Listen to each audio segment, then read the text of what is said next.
Everyone has to do Si vous ne savez pas ce que vous consommez, everything they can ne le consommez pas. in order to make sure they are on the right side of history. Consommateur engagé, aujourd'hui, c'est un boulot à plein temps. 84% de coton de la Chine, elles viennent de la région ouïghour. Posez-vous la question de savoir ce qu'il y a dans les vêtements. La fast fashion, c'est un vieux nuggets pourri. C'est nous qui dessinons aussi le monde de demain. There's another way of living on this planet. Change your minds, you guys. Bienvenue dans Nouveau Modèle, le podcast sur la mode responsable et engagée. Je suis Chloé Cohen et chaque semaine, je donne la parole à des femmes qui font bouger les lignes de l'industrie textile. Qu'elles soient stylistes, entrepreneuses, activistes ou encore mannequins, ces femmes partagent ici leur parcours, leurs valeurs et dévoilent les coulisses d'une industrie en pleine mutation. Parce qu'elles ont pris conscience des dérives sociales et environnementales de la mode, elles ont décidé de s'engager pour un monde féministe, inclusif et durable. Cette semaine, je reçois Lauriane Mélière, journaliste, chroniqueuse télé et chef d'entreprise. J'ai souhaité inviter Lauriane à mon micro car elle fait partie de ces personnes qui aiment profondément la mode et qui la rendent joyeuse. Mais qui aiment la mode pas pour les tendances, mais pour les vêtements, pour ce qu'ils racontent de nos personnalités et de l'époque dans laquelle nous vivons. Alors que raconte la mode sur notre société, sur ses évolutions, ses transformations ? Et lorsqu'on est une jeune femme métisse comme Lauriane, se reconnaît-on dans cette mode et dans une mode plus responsable ? Et puis surtout, comment évolue-t-on dans le cercle très fermé de la presse mode ? Avec Lauriane, nous avons parlé de son rapport aux vêtements, d'un t-shirt fabriqué à partir de déchets, de sororité et de métissage. Je vous souhaite une très belle écoute. Bonjour Lauriane, merci beaucoup d'avoir accepté de participer à cet épisode. Alors tu as commencé ta carrière comme journaliste mode, tu as été chef de rubrique mode à Glamour, chef de rubrique lifestyle à l'Obs, rédactrice en chef mode print et web au Parisien, donc de la mode, beaucoup. Entre tes débuts et aujourd'hui, comment tu as vu évoluer la presse mode ? Hello. Alors déjà, il y a eu une évolution. Il y a certains milieux, certains secteurs où on se rend compte qu'il n'y en a pas eu. Donc c'est plutôt positif, il y a eu une évolution, il y a eu une prise de conscience. Quand je suis arrivée à Glamour, j'avais 19 ans. Aujourd'hui, j'en ai 29, donc c'était il y a 10 ans. Donc j'ai un petit peu 10 ans d'antériorité pour analyser un petit peu ce qui s'est passé. C'était beaucoup d'entre-soi, ça l'est toujours un petit peu. Beaucoup d'entre-soi, des profils très homogènes dans les rédactions, avec des filles et des femmes toutes plus ou moins du même âge, toutes plus ou moins de la même classe sociale, de la même couleur de peau, qui portaient les mêmes vêtements et qui disaient sensiblement les mêmes choses saison après saison. Donc le printemps 2015 ressemblait au printemps 2016, qui ressemblait au printemps 2017. Donc je suis arrivée là-dedans un petit peu pas par hasard parce que j'avais envie de travailler dans la presse. Je savais pas forcément que ce serait dans la mode. Ça s'est fait un peu comme ça, mais j'ai beaucoup aimé. Et progressivement, à mesure que la publicité rentrait moins, les comportements au sein des rédactions de mode ont un petit peu changé. Donc moi, je vais plutôt parler de Condé Nast et peut-être un petit peu moins l'Obs parce que j'étais moins sur la mode à l'Obs, mais plutôt Condé Nast et Glamour parce que c'est vraiment là où je suis restée 3 ans et où j'ai le plus été dans le cœur du réacteur de la presse mode féminine notamment. Et en fait, il y a eu à mesure que les investissements baissaient, que les ventes en kiosque se cassaient un peu la figure, on est passé d'une apparente joie, quelque chose où voilà, Glamour c'était un titre très souriant avec Eva Longoria en couverture qui nous racontait des trucs incroyables. Progressivement, c'est devenu, on va dire, des écrins pour les annonceurs. Et c'est comme ça qu'on appelle encore beaucoup de titres aujourd'hui. Il faut que ce soit des écrins pour les marques, des écrins pour le luxe. On s'adresse plus du tout aux lecteurs et aux lectrices. Et donc forcément, on prend moins de risques. Donc j'ai vu de plus en plus la presse mode féminine, parce que je pense que c'est pas forcément pareil pour la presse mode masculine, prendre de moins en moins de risques et finalement faire des magazines qui étaient plus des manières de mettre en avant les marques que de proposer un contenu un peu différenciant, etc. Des vitrines, quoi. Voilà, exactement, des vitrines. Et après, en termes d'homogénéité des rédactions, etc., ça a un petit peu moins bougé. Il y a encore beaucoup de chemin à faire, sauf qu'il y a moins d'argent, donc les gens ont envie de prendre moins de risques et que en France, encore aujourd'hui, on a l'impression que d'avoir des équipes qui représentent la vraie diversité du monde, c'est prendre un risque, alors que non. Mais voilà. Ok, très bien, hyper intéressant. Et est-ce que tu penses que la presse mode a suffisamment pris conscience de l'urgence des enjeux sociaux et environnementaux de l'industrie textile, des enjeux des enjeux sociaux pour les mannequins, sociaux dans la diversité, on vient d'en parler aussi dans les rédactions, mais de façon plus globale, est-ce que tu penses que la presse a suffisamment saisi cette urgence-là d'en parler correctement ? Clairement, il y a 10 ans, la mode responsable, ça n'existait pas. Enfin, en tout cas, en France, on en parlait à peine. Il y avait quelques marques, je pense notamment à Valentine Gauthier, qui faisait déjà du super travail, mais toutes les petites marques d'Instagram qui font les choses différemment et qui sont directement arrivées justement avec ces nouveaux modèles, voilà, puisqu'on en parle, n'existaient pas. Donc c'était un petit peu ovni, on avait l'impression qu'on allait être habillé avec de la toile de jute, coton bio, on se disait mais de quoi on parle, quoi. Enfin, faut se remettre dans un contexte où on n'avait pas tout ce vocable de mode responsable, de circularité. Enfin, tout ça, maintenant, on comprend ce que ça veut dire. L'upcycling, le surcyclage, aujourd'hui, ça va. Il y a 10 ans, c'était impossible d'en parler. Je pense que la presse mode a été obligée, à un moment donné, de mettre un petit peu les bouchées doubles, parce qu'en fait, ça intéressait les gens, qui avaient de plus en plus de conférences, de festivals green ou éco-responsables, et que donc c'est devenu une thématique sexy et cool. Et puis ensuite, ça a été aussi amené par des marques qui ont proposé des produits qui étaient plus sympas que ce qu'on pouvait avoir en termes de mode responsable il y a 10 ans. Donc pour moi, il y a eu un parallèle entre les produits qui ont évolué, qui sont devenus un peu plus cool, parfois un peu plus chic, il y en a eu pour tous les goûts et toutes les bourses, et de l'autre, la presse qui a suivi en fait le mouvement. J'ai encore du mal à savoir si la presse est vraiment authentique dans cette démarche de relater ses initiatives, etc.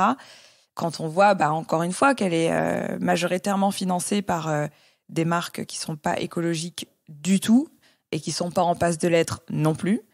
Et ouais, je pense que pour la presse vraiment purement mode financée par les annonceurs, je pense que ce sont des sujets qui sont plutôt cosmétiques, qui sont de l'ordre du on traite une tendance, mais si demain il y en a une autre, ce ne sont pas des engagements militants. Enfin, pour moi, il n'y a pas vocation à se dire oui, on veut que le milieu change.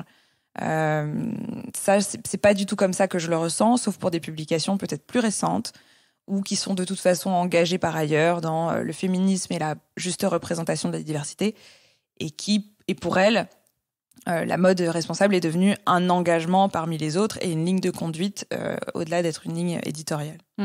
C'est hyper intéressant que tu dises ça, parce que justement, moi, je fais partie encore des personnes qui aiment acheter les magazines de mode, mais aussi par curiosité pour voir comment sont traités tous ces sujets.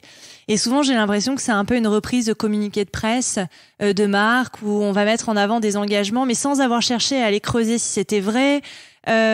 Pourquoi on en parle, qu'est-ce que ça veut dire, donc c'est hyper intéressant que tu dises ça, je suis assez d'accord avec toi. Ouais, exactement, sur ça. Mais ça vient aussi d'une méconnaissance alors ça va être difficile d'en parler parce que j'ai pas fait d'école de mode et je ne suis pas les cursus de mode aujourd'hui. Mais en tout cas, quand je suis arrivée dans la presse mode il y a 10 ans, quand on parlait pas de ces thématiques, c'est aussi parce qu'il y avait aucune connaissance sur le sujet. Et je pense que la presse a besoin de s'éduquer aussi. C'est-à-dire qu'on arrive sur des thématiques qui peuvent être quasiment scientifiques, parfois même un peu géopolitiques, parce que en fonction des lois de certains pays, sur la façon dont on produit les vêtements, sur les taux d'émissions de gaz à effet de serre entre ceux qui respectent les accords de Paris, ceux qui les respectent pas. Enfin, il y a toute une législation qui est arrivée parce que justement il fallait mesurer les choses, que la presse mode n'a pas du tout. Peut-être qu'on l'a pour la presse économique, on est plus habitué à fact-checker ces choses-là. Pour la presse mode, comme c'est beaucoup à l'interprétation et que c'est subjectif, dès que ça devient un petit peu scientifique, on se base sur ce qu'on nous dit et on reprend, on va dire, un peu tel quel des choses qu'on prend pour parole d'évangile, quoi. Ouais, complètement. Et toi, tu as pris conscience à quel moment des dérives de l'industrie textile ? Je pense que... Alors, comme j'étais à Glamour, moi, je suis arrivée, j'étais responsable de la mode sur le web. J'ai fait un petit peu de print aussi vers la fin. J'ai fait pas mal de print à l'Obs et encore plus au Parisien, puisque j'étais sur le print et le web à cheval. Mais en étant au web, à une époque où le web n'intéressait aucune rédactrice mode, c'était assez intéressant parce que j'avais l'impression d'être quand même, je me rends compte a posteriori, j'étais à l'avant-poste de beaucoup de choses. C'est-à-dire que j'attendais pas d'être invitée à tel ou tel défilé pour comprendre quelle était la tendance. Moi, je m'alimentais via des forums, via des groupes Facebook obscurs, via les bruits de couloir que j'entendais. Et finalement, j'avais un petit peu plus, on va dire, la rumeur de la vraie vie, des vrais gens, des vrais sujets de discussion, et moins, justement, les conversations d'entre-soi où on dit « Ah non, mais lui, on n'en parle plus, on n'en parle pas ». Alors quand la réalité, c'est que dans la vraie vie, si ça se trouve, c'est quelqu'un qu'on connaît même pas et on s'en fiche. Donc j'étais un peu à l'avant-poste et je voyais vraiment des choses émerger, éclore, alors qu'au print, elles avaient vraiment aucune idée de ce qui était en train de se passer. Donc je pense que j'ai peut-être eu, on va dire, 1 ou 2 années d'avance par rapport entre le print et le web, je veux dire. Ouais. Pour voir justement ces changements, on se rendait compte que quand on publiait des articles justement sur la mode responsable ou qu'on publiait des chiffres, il y avait quand même de la réaction. À l'époque, on était beaucoup sur Facebook, à l'époque. Et donc, on avait tout de suite des commentaires, des personnes qui nous disaient « Ah ouais, c'est hyper intéressant. Ah, mais je ne savais pas, etc. » Donc, on était capable de savoir ce qui alimentait la conversation et au contraire, ce qui faisait flop. Et il y avait vraiment une sorte de dichotomie entre les sujets qui marchaient sur le web et qui intéressaient les gens. Et il fallait qu'on les intéresse parce qu'à un moment donné, on était aussi là pour faire de l'audience. Et de l'autre côté, des sujets qu'on reprenait du print, qu'on mettait sur le site et qui n'intéressaient personne. Et donc, on se disait, voilà. Et progressivement, de sujets, je me souviens, j'avais fait un portrait de Valentine Gauthier, c'est pour ça que j'en parlais tout à l'heure. La première fois que j'ai dû parler d'elle, ça n'avait pas forcément fait grand bruit. Et puis ensuite, j'avais reproposé son profil 2 ans après. On avait refait une interview question-réponse. Et là, tout de suite, les gens étaient un peu plus familiarisés au vocabulaire, etc. Donc, je pense que ça devait être dans les années... peut-être 2015, 2016, où j'ai commencé à me dire « Ah ok, il se passe quelque chose » et que je voyais aussi des publications peut-être indépendantes ou des blogs parler un petit peu plus de mode responsable et voir aussi des marques australiennes, américaines, japonaises qui avaient des procédés de fabrication qui étaient différents et qui étaient hyper intéressants, un peu plus proches de l'artisanat, que je trouvais cool. Ok, hyper intéressant. Et... Dans un article de Marie-Claire, c'est une lettre adressée à la mode. Tu écris « Nous avons oublié comment toi, chère mode, tu faisais nos vêtements. Qu'atteint d'amnésie, nous respectons chaque jour un peu moins les habits et par extension, celles et ceux qui les font. » D'après toi, pourquoi et comment on en est arrivé là, aujourd'hui ? C'est difficile à dire. Je sais, c'est une question compliquée. C'est très, très difficile à dire. Je pense qu'il y a eu beaucoup de méconnaissances. Quand on est rédacteur ou rédactrice mode, encore aujourd'hui, on connaît pas du tout le cycle de fabrication d'un vêtement. Enfin, si on a de la chance, on a été invité dans les ateliers couture d'une grande maison avec des brodeuses qui passent 1800 heures sur une broderie pour un défilé. Et on a vu la partie, on va dire, métier d'art, artisanat de la fabrication du vêtement, et c'est super. Mais personne n'est jamais allé dans un champ de coton. Personne n'est jamais allé voir comment on faisait pousser du lin. Personne ne sait ce à quoi ressemble le lin. Personne ne connaît la façon dont les sols réagissent. Enfin, c'est de l'agriculture à la base, la mode. Et les gens l'oublient. Donc, personne n'a vu la façon dont on délavait un jean. On n'arrive que sur la partie stylisme. Voilà, le produit est là, il est fait. Quel mannequin on va mettre, quelle histoire on va raconter.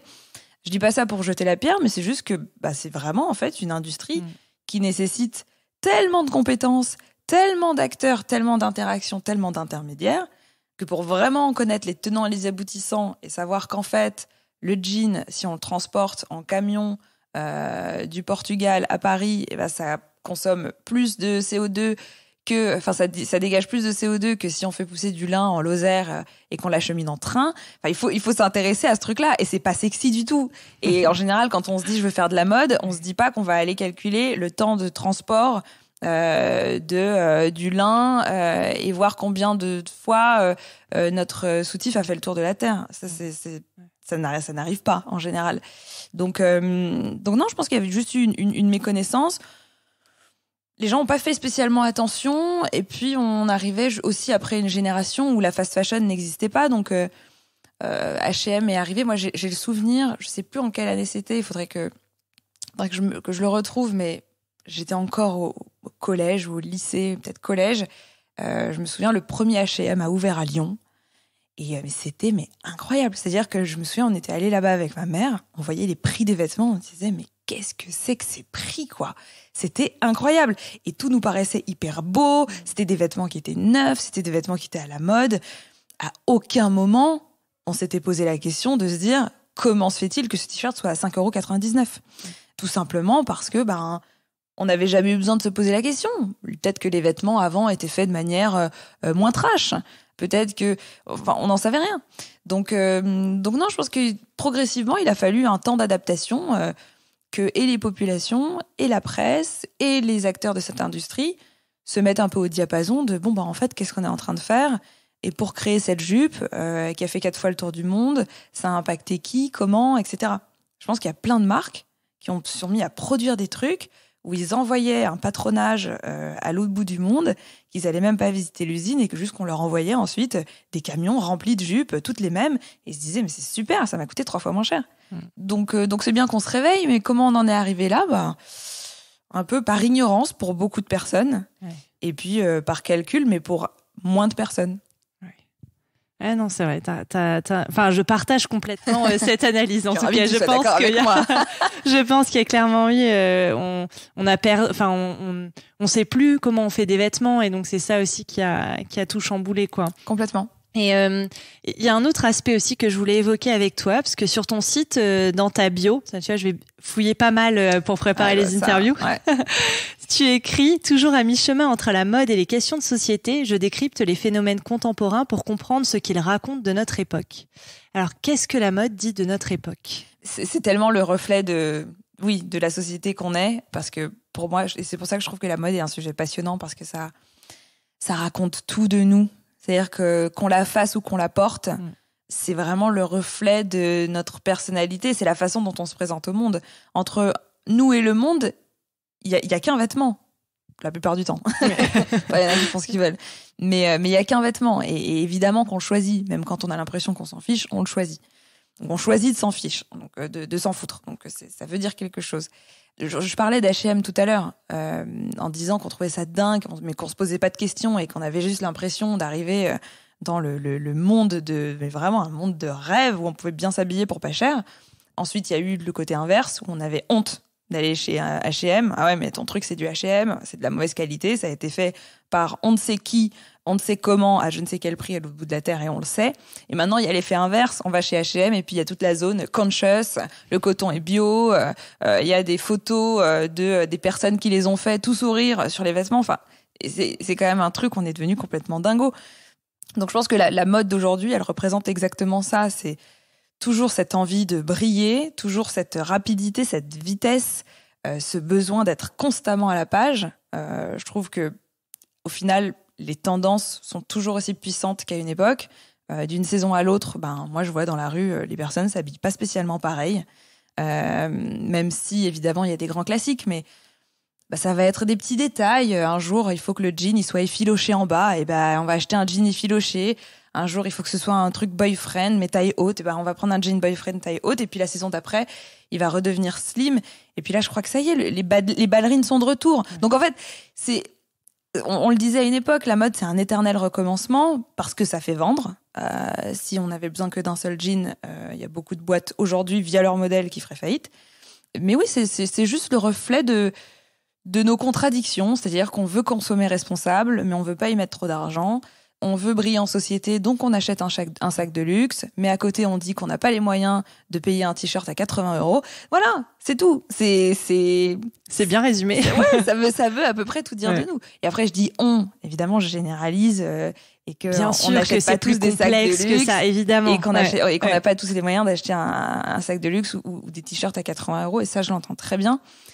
Et je pense d'ailleurs que même quand je parle, tu vois, d'H&M, ou on peut même mettre Zara, Mango, toutes les marques de fast fashion dans le même panier, je les diabolise jamais totalement parce que pour moi, elles ont quand même une vertu aussi sociale où on peut pas le nier, le fait qu'on vit tous dans une société de consommation. certes excessive, mais c'est la société dans laquelle on vit tous, qu'on vit dans une société du paraître, que quand on est dans un pays, qu'on veut chercher du travail ou qu'on veut plaire à quelqu'un ou qu'on veut bien se présenter en société, ça passe beaucoup par l'apparence. C'est pas quelque chose qu'on peut changer du jour au lendemain et que ces enseignes, elles permettent quand même à beaucoup de monde de s'habiller avec des choses justement qui sont plutôt dans la tendance, qui sont pas trop mal coupées, pas trop mal, et qui font le job. Et que si on veut une chemise blanche et un pantalon noir pour aller chercher du boulot, on peut le trouver là-bas et ça marche. Donc je dis pas du tout, il faut surtout pas y aller et complètement et diaboliser ces enseignes. Je pense juste qu'il faut se dire, peut-être que la chemise blanche et le pantalon dont on a besoin, on peut aller le chercher là-bas, et que le reste, on peut essayer de réfléchir différemment ou de panacher un peu les choses, ou d'acheter moins. Mais voilà, je veux pas jeter l'opprobre sur c'est complètement les personnes qui y vont, et ça m'arrive encore de temps en temps de me dire j'achète ce petit truc parce que c'est pas cher et j'en ai juste besoin et je vais prendre des élastiques ou une casquette. Et je me dis, et j'essaye de pas trop me flageller avec ça, quoi. Ouais, je suis bien d'accord. Et puis surtout, on peut pas, les consommatrices et les consommateurs peuvent pas porter le poids de toute la culpabilité et la responsabilité d'un modèle qui nous dépasse complètement. Exactement. Voilà. Donc, c'est la même chose avec tous les combats. Tu prends le féminisme, c'est la même chose, tu vois, de dire à une fille, non mais attends, t'es pas féministe, tu t'épiles sous les bras, tu te maquilles, etc. Tu t'habilles avec des vêtements qui sont sexy, qui sont des trucs, des symboles du patriarcat, certes, mais on vit dans un monde patriarcal. Donc parfois, on n'a pas toujours envie de se battre. Parfois, il y a des choses où si on a été éduqué d'une certaine façon, ça nous met mal à l'aise. Je pense que c'est pareil avec les vêtements. Et que si on a envie de bien se présenter, d'avoir une jolie robe à la mode et qu'on n'a pas forcément les moyens, c'est vrai que à part se la coudre soi-même, il y a des enseignes aujourd'hui qui le proposent pour pas trop cher. C'est clair. Ouais, et puis en plus, il y a ce côté-là où tu sais, on oppose souvent le vintage seconde main, mais il y a une personne j'ai assisté à une conférence il y a pas longtemps où elle disait, il y a un peu un mépris de classe aussi dans ce côté, si t'as pas les moyens, tu vas acheter ça en seconde main, quoi. Non, mais attends, t'es personne pour dire s'il faut acheter du neuf ou de la seconde main. Et puis je trouve ça assez marrant parce que cet argument, on le ressort quand même depuis longtemps. Je trouve qu'aujourd'hui, c'est facile d'acheter de la seconde main, notamment via Vinted. Il y a encore même 2 ans ou 3 ans, quand on n'était pas trop sur Vinted, je sais pas, moi, je vois mes petites sœurs, elles habitent au fin fond de l'Auvergne. La seconde main, c'est pas les Fripstar et les Kiloshops avec des trucs canons comme à Paris ou à Lyon ou ailleurs. Hein.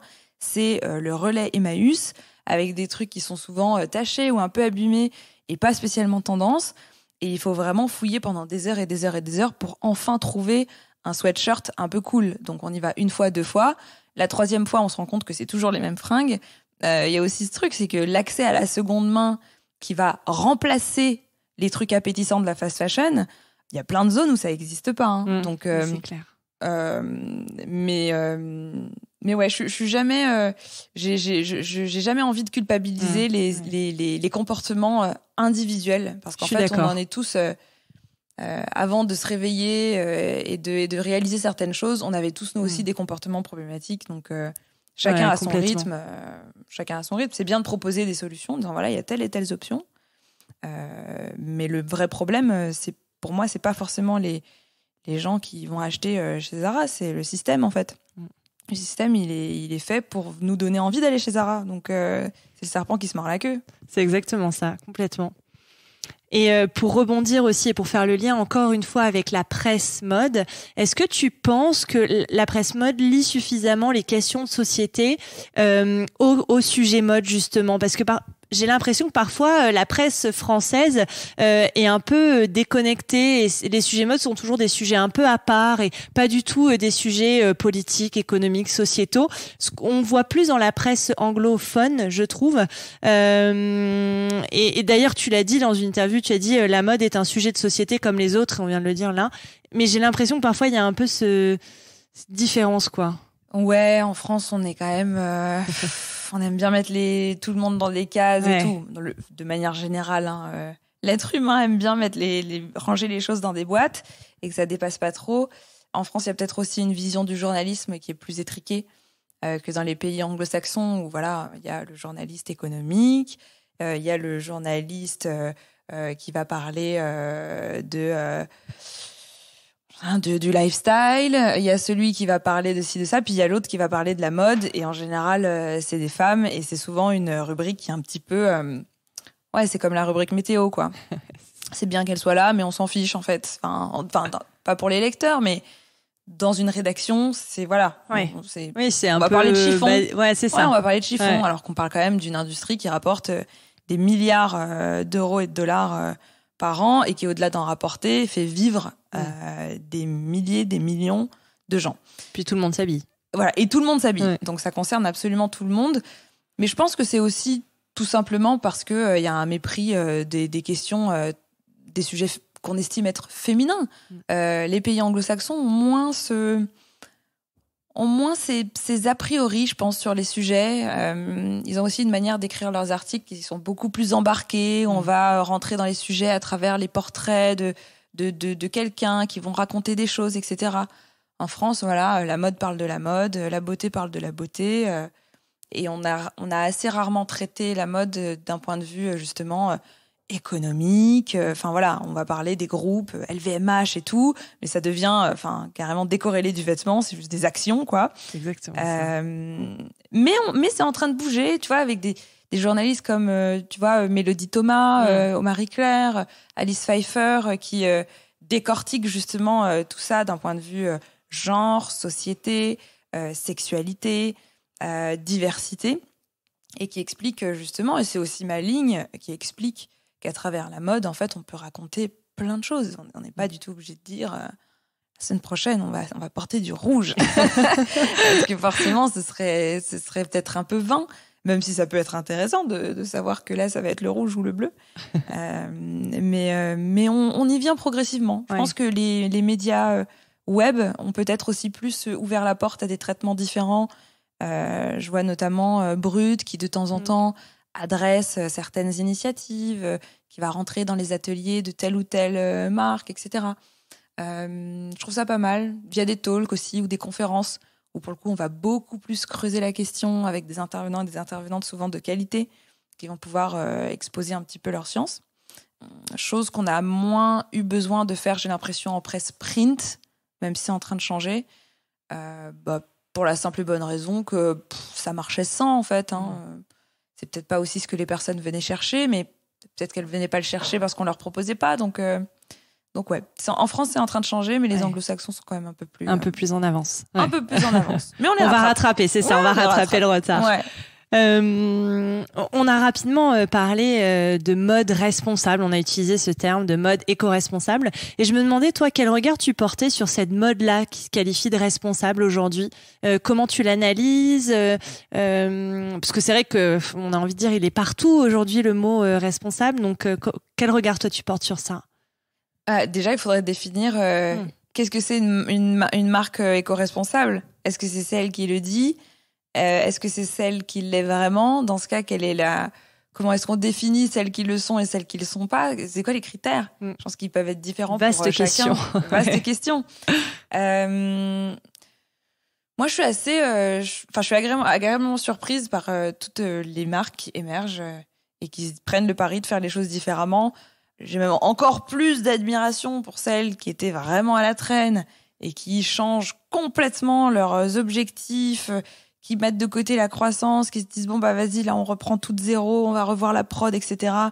Avec des équipes qui n'avaient pas l'habitude de le faire. Là par exemple, tu vois, tu portes un pull Patine, qui est une marque parisienne qui s'est lancée justement en se revendiquant éco-responsable. Pour elle, donc Charlotte, donc la créatrice, il y a vraiment ce truc où son modèle est basé là-dessus. Donc moi, je suis toujours très curieuse, en fait, de voir comment ces marques émergent, qu'est-ce qu'elles mettent en avant, qu'est-ce que c'est l'éco-responsabilité pour elles, parce qu'en fait, elles ont chacune leur propre dico et leur propre définition. Et puis vraiment, je trouve des initiatives qui sont inspirantes. Là, par exemple, je suis tombée sur une marque de Los Angeles que donc je ne pourrais pas acheter, parce que acheter éco-responsable et puis le faire voyager en avion jusqu'à chez moi, c'est compliqué. C'est un peu antinomique. Mais ils ont inventé alors je sais pas si c'est toujours le seul, mais le premier trash tee, donc un t-shirt fait uniquement avec des déchets d'industrie textile. Donc en fait, on va sur leur site Et ils récupèrent des chutes de coton, de tissu, de bidule. Ils en font une sorte d'énorme masse. Vraiment, ça ressemble à... Comme quand on n'a pas passé l'aspirateur longtemps sous un meuble, il y a des moutons. Ouais. Ça fait des gros moutons de trucs bizarres. Et en fait, ils arrivent à refiler un fil à partir de ça, à le reteindre par-dessus. Donc les couleurs sont un petit peu étranges. Et c'est vraiment un t-shirt qui n'a nécessité la production de 0 coton en plus. C'est 100% recyclé de plein d'autres trucs. Et ils font le trash tee, ils ont lancé le trash sweatshirt, il y a plein de trucs comme ça. C'est génial. Et je me dis, mais c'est fou. Et donc la marque s'appelle Everybody World. Ouais, je crois que c'est ça. Et ils ont une autre manière d'ailleurs d'être éco-responsables, parce qu'en fait, ils invitent les gens à s'approprier leur chaîne de production. C'est-à-dire que demain, s'ils me choisissent, par exemple, ils vont me dire, dessine la pièce de tes rêves et on va t'aider à la faire de manière éco-responsable. On va t'accompagner dans le processus de création de cette pièce pour que ce soit éco. Et donc, tu as un couple qui a dit, nous, on aimerait bien avoir des mocassins ouverts derrière, mais pour les grands pieds, parce qu'on a de grands pieds et on trouve jamais de trucs à notre taille. Ok, cool, on va aller à la recherche du bon cuir. Il nous faut un cuir. Alors, il faut que le tannage soit comment ? Végétal, pas végétal ? Est-ce qu'on passe plutôt par un cuir qui est vegan, pas vegan ? Est-ce que si, est-ce que ça ? Jusqu'à la création de l'objet final. Et donc, au final, génial. Les personnes qui créent en apprennent plus sur le processus de création, sur le processus de fabrication. Puis ensuite, ils nous racontent tout ça. Et donc, il y a la chaussure qu'on peut acheter, évidemment. Mais ils nous disent, nous, on est passé par tel et tel process. Si on a choisi ce cuir-là, c'est parce qu'en fait, on se rendait compte que ça. Alors, tel effet négatif qu'on a compensé par ça, etc. Et ils font ça pour toutes leurs pièces co-créées. Ouais. Et tu vois, ce genre d'initiative de marque, je trouve ça quand même pas mal et un peu plus intéressant que les marques qui nous disent on utilise moins d'eau pour faire nos jeans, quoi. Ouais. C'est vrai. Ce qui est bien. Ce qui est déjà très bien. Ce qui est bien. Mais c'est génial parce qu'en plus tu informes, tu éduques les gens qui deviennent de vrais ambassadeurs et ambassadrices pour parler de ta marque. Et puis c'est génial. Et puis surtout, ils font ça montre aussi qu'on apprend des choses en fonction des catégories de produits. À la base, ils faisaient pas du tout de chaussures. Ils sont tombés sur ce couple qui avait envie de faire une paire de chaussures. Ils ont dit go, c'est parti. Une autre fois, c'était un mec qui cherchait à faire des serviettes de bain, pareil, qui soient éco, etc. Donc, est-ce que c'est du coton bio ? Est-ce qu'ils reprennent leur trash bidule ? Comment est-ce qu'ils l'éteignent et tout ? Donc, il y a plein de catégories de produits et finalement, ça ouvre la voie à tout un tas de manières de produire qui vont être différentes. Et là où c'est intéressant, qui vont être différentes de par la nature du produit. Pour produire une serviette de bain et une paire de chaussures, c'est pas pareil. Mais aussi de par les créateurs en eux-mêmes, qui vont devoir arbitrer, parce qu'il n'y a pas une seule manière de faire un produit éco-responsable. Et ils l'expliquent. Ils disent, en fait, dans cette situation, c'était plus éco-responsable de prendre du vrai cuir. Parce que si, parce que ça. Là, je crois que c'est pareil, c'était Amélie Pichard qui a fait donc la créatrice de chaussures, qui a publié un texte en disant, je ne vais pas faire de cuir vegan, ou je vais plus en faire, parce qu'elle avait fait une collab avec Pamela Anderson qui était 100% vegan. À l'époque, tout avait dit quoi ? Des chaussures véganes ? Personne ne comprenait ce que c'était.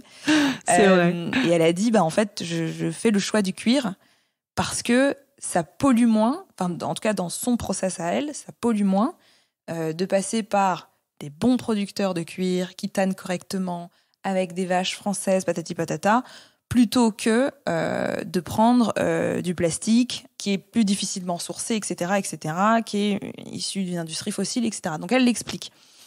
Et c'est vrai que sur le papier, on pourrait se dire une chaussure végane est forcément plus éco-responsable, ou voilà, une chaussure sans cuir, voilà. En fait, non, ça va dépendre aussi des arbitrages des gens. Ouais. Donc, complètement. C'est des choix à chaque fois à faire et il y en a pas. C'est jamais évident, quoi. C'est-à-dire que c'est toujours une question d'équilibre, de son équilibre. Une ressource à un moment. Ouais, exactement. Même leur trash tea, il est super, mais il y a forcément un acheminement, il y a forcément. Exactement. Puis des machines pour le faire. Des machines, voilà. De l'énergie. De l'énergie. Quelqu'un qui prend sa voiture pour aller à l'usine. Donc, la production zéro, vraiment l'émission zéro, même si on a envie de compenser quoi que ça veuille dire, ça n'existe pas. Donc, il faut juste se dire, voilà, quitte à dépenser, où et comment. Exactement. Il y a une autre question un peu complexe, touchy dans la mode responsable, c'est la représentation, la diversité. Donc, j'ai lu, mais tu vas me dire, si je me trompe, que ta maman est née dans la forêt équatoriale au Cameroun et que ton papa est né dans un petit village au Maroc. Donc, toi, tu as grandi en France, tu te définis comme étant métisse. Est-ce que tu te sens suffisamment représentée dans la mode dite responsable ? Alors, non. Non, pourquoi ? 2 raisons. La première, c'est qu'en tant que métisse, déjà, il y a très peu de modèles. Enfin, j'ai très peu de modèles entre... C'est de fait de la nature même du métissage. Entre, moi, ma mère est noire, mon père est blanc. Je connais beaucoup de personnes métisses. Personne n'a la même couleur, personne n'a les mêmes cheveux, personne n'a la même histoire. Enfin, c'est hyper complexe. Donc déjà... Il y a le fait que même si un jour il y a une métisse ou un métis dans une campagne ou au sein d'une entreprise, d'une industrie créative, il y a de très fortes chances pour qu'on ne se ressemble pas du tout et qu'on n'ait pas du tout la même histoire. Donc c'est bien sympa d'être métis tous les deux, mais voilà. Donc ça c'est la première chose. Puis la deuxième chose c'est que la diversité, j'ai l'impression qu'on est encore beaucoup en train de cocher des cases, quoi. C'est-à-dire que, voilà, il faut qu'il y ait une majorité de personnes de couleur blanche, quelques personnes noires maintenant. Alors, arabes, on n'en parle même pas, il n'y en a pas, voilà. On a l'impression qu'elles n'existent pas, sauf exception. Des personnes asiatiques, oui, quand on veut s'adresser au marché asiatique, sinon... On a l'impression que ça n'existe pas non plus. Donc ouais, je suis un peu mitigée là-dessus, dans la mode en général, même s'il y a pour le coup des marques dont c'est le positionnement, et je trouve qu'ils ont une diversité, une mixité qui est géniale. Je pense à des marques comme la lingerie Fenty, Rihanna. Enfin, pour moi, c'est une vraie représentation de ce que pourrait être la diversité. Entre des corps qui sont valides, d'autres qui ne le sont pas, des corps qui sont minces, des corps qui sont gros, des corps de toutes les couleurs, etc., de tous les genres. Mais c'est vrai que, de manière générale, j'ai plus l'impression que c'est un peu Benetton, quoi. C'est, voilà. Et même, ce qui m'attriste parfois un peu, c'est que si on a de la diversité un peu quelque part, il n'y a plus besoin de chercher. Ça m'est déjà arrivé de temps en temps de sentir que j'étais un peu le token, quoi. C'est-à-dire... on va demander à Lauriane, ça fera une fille avec les cheveux frisés sur le set ou dans l'opération, mais je suis la seule. Donc, d'être toujours la seule, je finis par me dire, est-ce que c'est parce que je suis vraiment la seule ? Mais je pense pas, parce que j'ai d'autres personnes qui ont le même profil que moi ou un petit peu différents et qui pourraient aussi être à côté de moi. Non, c'est parce que peut-être que j'ai déjà coché la case. Ouais, c'est la caution, quoi. Voilà, donc il n'y a pas besoin d'aller chercher plus loin.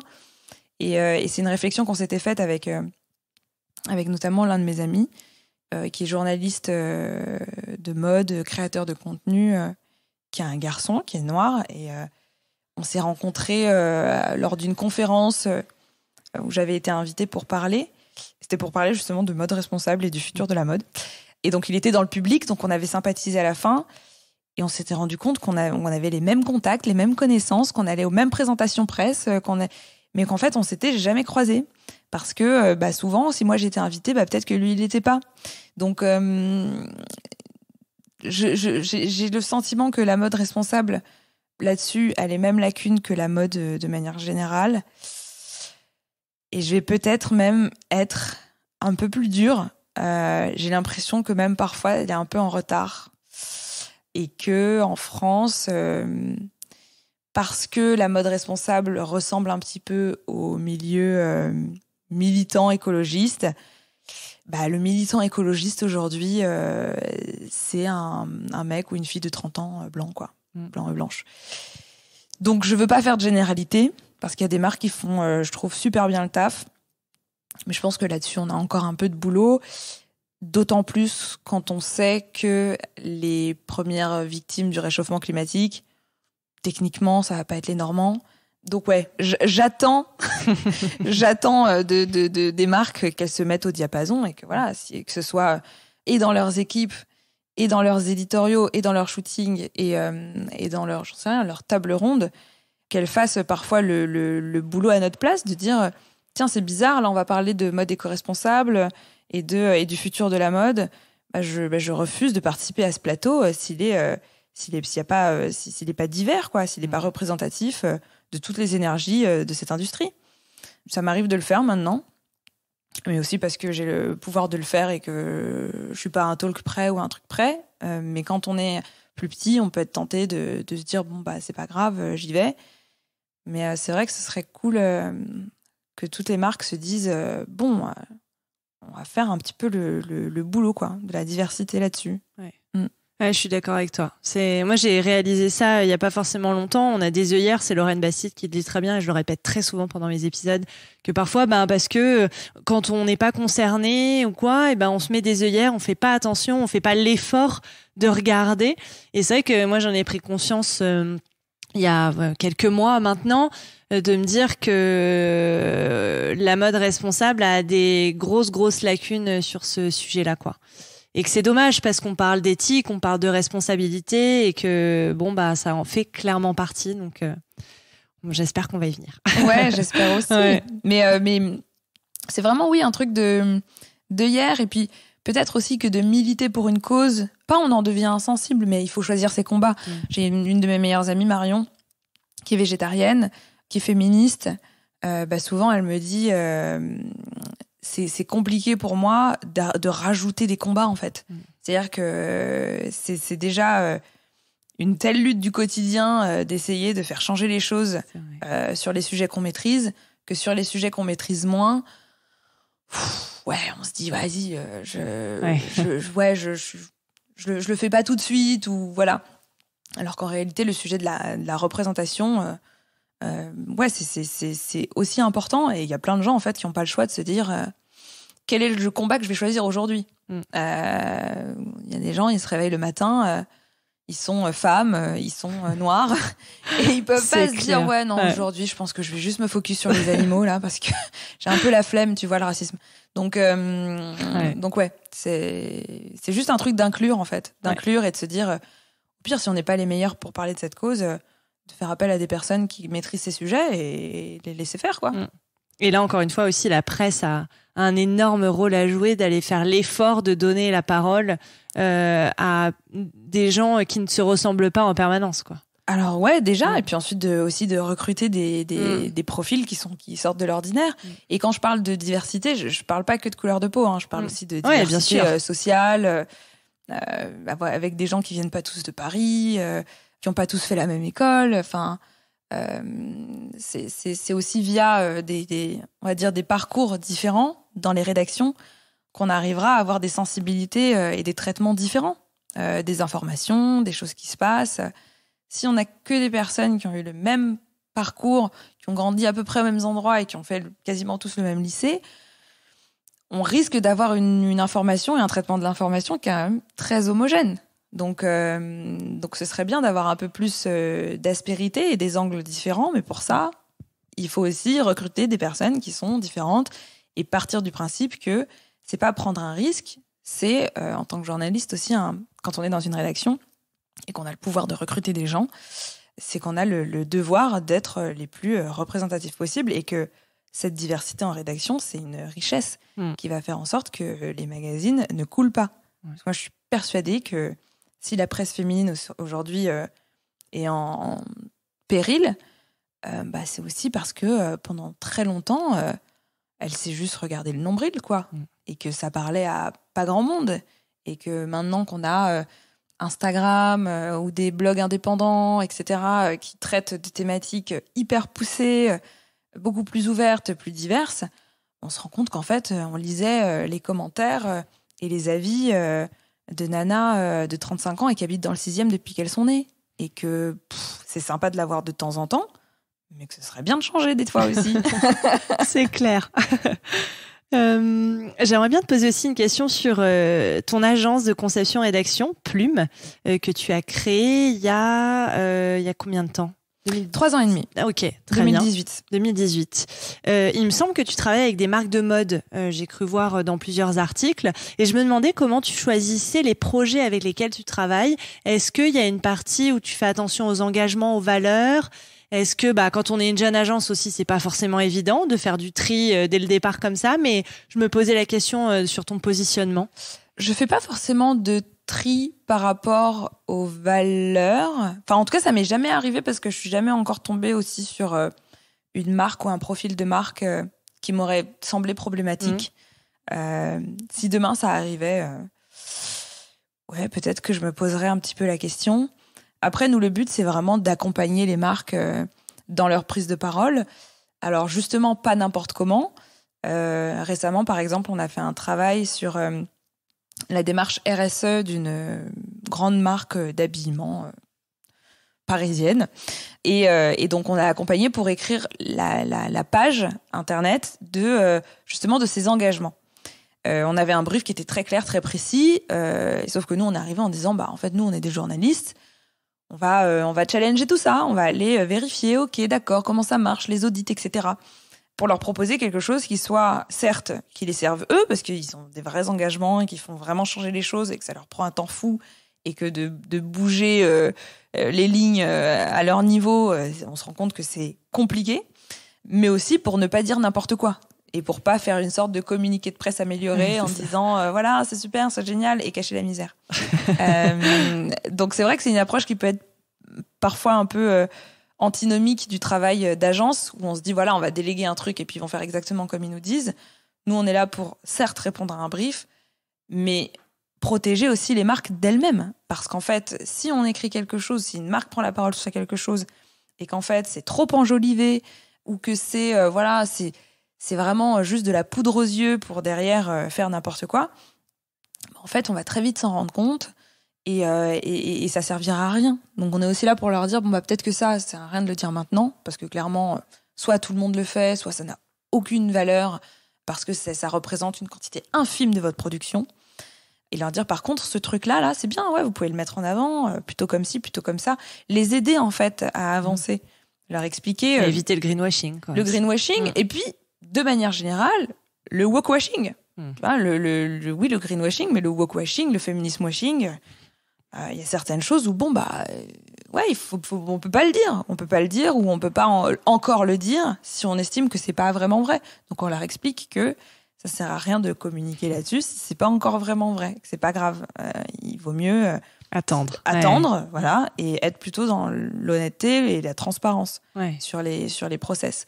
Et ça, les marques l'entendent de plus en plus quand on leur dit, voilà, il vaut mieux dire que c'est work in progress, parce que techniquement, il faudrait que cette page, elle soit réactualisée tous les 2 mois, dès qu'il y a une nouvelle initiative, quelque chose. C'est pas, ça y est, voilà, on a fait ça, c'est génial, maintenant on passe à autre chose. Non, c'est du work in progress. Oui, et la responsabilité, c'est ça, c'est sans fin. Hein. De toute façon, on n'atteint jamais la perfection, donc on peut toujours faire mieux. On peut toujours faire mieux, on peut toujours mieux choisir ses partenaires, on peut toujours mieux les auditer, on peut toujours choisir une matière plutôt qu'une autre. Enfin, donc, quand on a commencé, c'était peut-être pas encore si simple à faire entendre, quoique on était déjà sur ce type de prise de parole. Aujourd'hui, c'est beaucoup plus simple. Okay. C'est beaucoup plus simple de leur dire. Ouais. Alors pour terminer, j'aimerais te poser des questions un peu plus personnelles sur toi, qui tu es. Déjà, quel rapport tu entretiens toi personnellement avec la mode et les vêtements ? Mon rapport à la mode et aux vêtements, c'est assez sain. Je crois que c'est assez sain. J'aime beaucoup les vêtements. J'aime beaucoup m'habiller, mais je pense que comme beaucoup de personnes, les 3/4 du temps, je suis toujours habillée pareil. J'ai un jean, une paire de chaussures simples, une chemise ou un pull, et l'été, un t-shirt. Mais pour moi, le vêtement, c'est plus une manière de raconter un peu qui je suis. Donc un mélange de plein de choses. Un mélange entre mes identités, donc de femme, mais où je suis responsable de mon entreprise. Je suis métisse, donc il y a certains tissus que je vais peut-être mieux comprendre que d'autres, ou savoir mieux quelles sont les inspirations que d'autres. D'origine sociale aussi, où j'ai grandi dans un milieu, j'en ai côtoyé un autre, j'en apprivoise encore un autre. Donc, je pense que c'est un peu un mélange de plein de choses. Et surtout, un grand terrain de jeu. Un grand terrain de jeu. Mais j'essaye de pas trop me culpabiliser. Je fais de mon mieux, vraiment pour tout. Mais j'essaye de pas trop me culpabiliser et de culpabiliser personne. C'est-à-dire, j'irai jamais dire à quelqu'un non mais attends, pourquoi t'as acheté ce truc, c'est pas comme ça qu'il faut faire. J'estime que c'est pas forcément à moi de donner des leçons. Si on me pose la question, je peux donner des pistes, mais je suis vraiment pas là pour aller faire la morale en disant non mais attends, non, ça se fait pas, ça c'est pas possible. Est-ce que tu sais combien d'eau tu as utilisé pour faire tes chaussettes ? Bon, je suis pas sûre que ce soit comme ça qu'on avance. Je pense qu'on peut tous se tirer vers le haut, mais en étant, c'est vraiment le mot que j'ai pas envie de dire, bienveillant, mais Positif. ouais, en étant positif, exactement, en étant positif et en montrant plutôt, en disant il y a tout ce panel de possibilités, à toi de voir ce qui te conviendra le mieux. De piocher dedans, quoi. Ouais. Puis je connais pas la vie des gens, il y a peut-être, je sais pas, moi par exemple, de par mon travail, ça m'arrive assez souvent de prendre l'avion. Je suis pas irréprochable par rapport à quelqu'un qui irait acheter ses vêtements en fast fashion, mais qui au contraire se dirait moi je prends pas l'avion, je prends le train. Enfin, c'est tellement un truc d'équilibre. Ouais, c'est complexe, je suis d'accord. C'est ni blanc ni noir, c'est beaucoup plus complexe que mais ça. La mode m'excite toujours. Faut que ça reste un plaisir de s'habiller aussi, parce que sinon c'est compliqué, hein. Déjà avec la pandémie, tout ça, c'est quand même sympa si on prend du plaisir pour s'habiller le matin. Non, mais c'est comme la nourriture. On est obligé de le faire. Autant rendre ça cool, coloré, fun, sympa, autant le décortiquer. Enfin, moi, j'aime bien ça, tu vois. Je suis assez d'accord. Et donc, une autre de tes casquettes, parce que tu en as quand même beaucoup, mais tu es chroniqueuse télé, donc tu apparais souvent à la télé, sur les réseaux sociaux aussi, ce qui est un métier plutôt d'image. Et je me demandais quel rapport tu entretenais avec ton image. Ça a été une relation... c'est une longue relation qui a été on and off. Et à un moment, on était en couple, mais c'est compliqué, quoi. Justement parce que j'ai longtemps été dans une industrie d'image. Je pense que pendant longtemps, j'ai essayé un peu de me fondre dans le décor. Donc, typiquement, quand j'étais à Glamour, je me lissais les cheveux. Donc, je ressemblais pas du tout à ce à quoi je ressemble aujourd'hui, où j'ai des cheveux très bouclés. Les personnes qui écoutent le podcast n'en savent rien. Je mettrai une photo. Ouais, on peut. Mais j'ai un rapport assez détendu maintenant avec mon image. Tu vois, peut-être qu'il y a 4-5 ans, tu serais venu, j'aurais été un peu apprêtée, maquillée et tout. Là, je me dis, je suis au bureau. Je suis comme je suis, en fait. Je ressens pas de pression particulière à tout le temps me mettre en scène, etc. J'essaie d'être assez relax par rapport à ça. La seule pression que j'ai, d'ailleurs, j'y pense de temps en temps et je me dis peut-être qu'un jour, on l'aura plus. D'ailleurs, plus pour la télé et pour tout ce qui est représentation, filmé, photo, c'est qu'effectivement, ça ne m'est jamais arrivé. Et je pense que ça arrivera pas de sitôt que je me présente à l'antenne en étant pas maquillée, quoi. Pas forcément parce que je veux pas, mais parce que pour l'instant, ça marche encore comme ça, quoi. Pour les femmes, en tout cas. Donc, c'est un rapport qui est à la fois très détendu dans le perso ou dans le pro quand j'ai pas de représentation. Mais quand c'est du pro et que je dois rencontrer des gens, etc., je sens que j'ai quand même une certaine image à avoir et qu'on attend aussi de moi une certaine image. Ouais, c'est ce que j'allais te poser comme question. En plus, en évoluant dans tous ces milieux-là, est-ce qu'on n'attend pas de toi que tu ressembles, que tu sois apprêtée ou... Je pense que si. Ouais. Je pense que si. Mais c'est pareil, c'est le serpent qui se mord la queue. Peut-être que si j'apparaissais... à des talks, etc., en n'étant pas maquillée du tout, peut-être que ça deviendrait ma marque de fabrique et que ça enlèverait rien à ce que je dis, ça changerait pas la personne que je suis. Mais pour l'instant, j'en suis pas encore là. Donc, j'assume complètement le fait d'avancer tranquillement. En tant que femme, on a quand même pas mal d'injonctions, c'est souvent ce que j'allais contraires dire, c'est quand même et pas contradictoires. Donc, je m'affranchis des règles quand je suis à l'aise et quand tout va bien. Et puis, parfois, d'autres fois, ça conforte aussi d'avoir un cadre et un moule, même si c'est pas le bon, en fait. Ça rassure. Ça rassure, et puis je suis pas responsable de la façon dont j'ai été élevée. Je suis pas responsable non plus de la façon dont la société me perçoit. Donc j'ai pas mal de combats, et encore une fois, tous les matins, je décide ce que je prends, ceux qui sont obligatoires et ceux que je laisse. Ouais, non, mais je suis d'accord. Tu as bien raison. Et alors, les quelques questions de fin rituelles du podcast. À quoi penses-tu quand tu entends le mot sororité ? À mes sœurs, parce que j'en ai 5. Donc, rien qu'à nous, on est pas mal dans la sororité. Ouais, ça me fait penser à mes sœurs. On n'a pas toutes grandi au même endroit. on n'a pas toutes le même parcours, ni les mêmes relations entre nous toutes. Mais chaque relation que j'ai avec chacune d'entre elles est unique et faite d'amour, en fait. Donc, je les aime toutes de manière intense et unique. Donc, et quand je pense à mes sœurs, souvent je me dis, peut-être si un jour j'ai des enfants, il y en a un que je préférerais plus que l'autre. Mais la vérité, c'est qu'en fait, quand on a des sœurs, et dans mon cas, beaucoup de sœurs, on se rend compte qu'en fait, c'est des amours qui sont différents, mais qui brillent pas moins fort.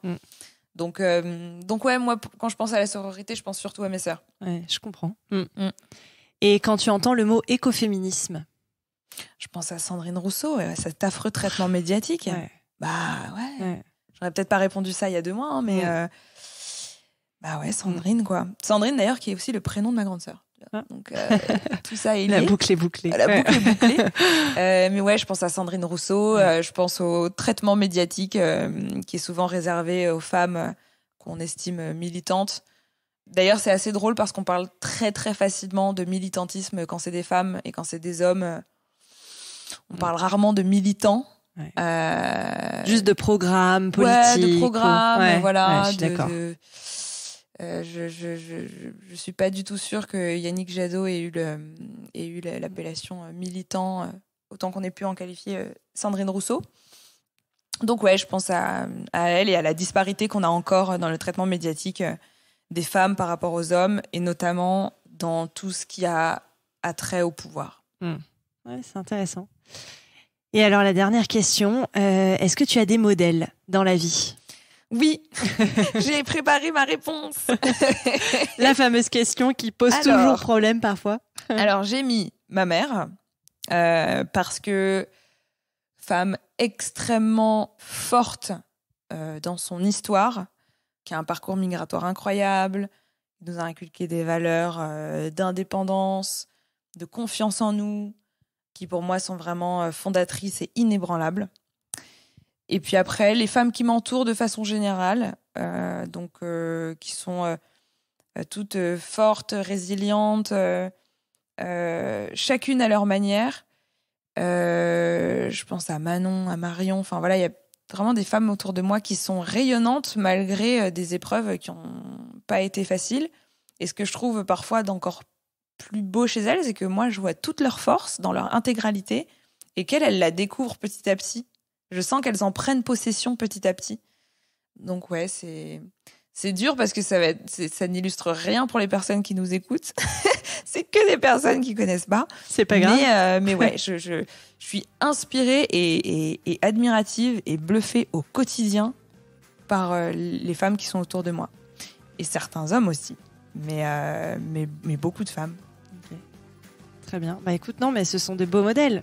Donc merci infiniment d'avoir partagé tout ça avec nous. C'était trop bien. Merci à Lauriane d'avoir participé à cet épisode de Nouveaux Modèles, et merci à Thomas Langlin, notre ingénieur du son. Si vous aimez l'émission, dites-le moi avec des mots doux et des étoiles sur vos applications préférées, et parlez-en autour de vous, c'est ce qui m'aide le plus à faire connaître le podcast.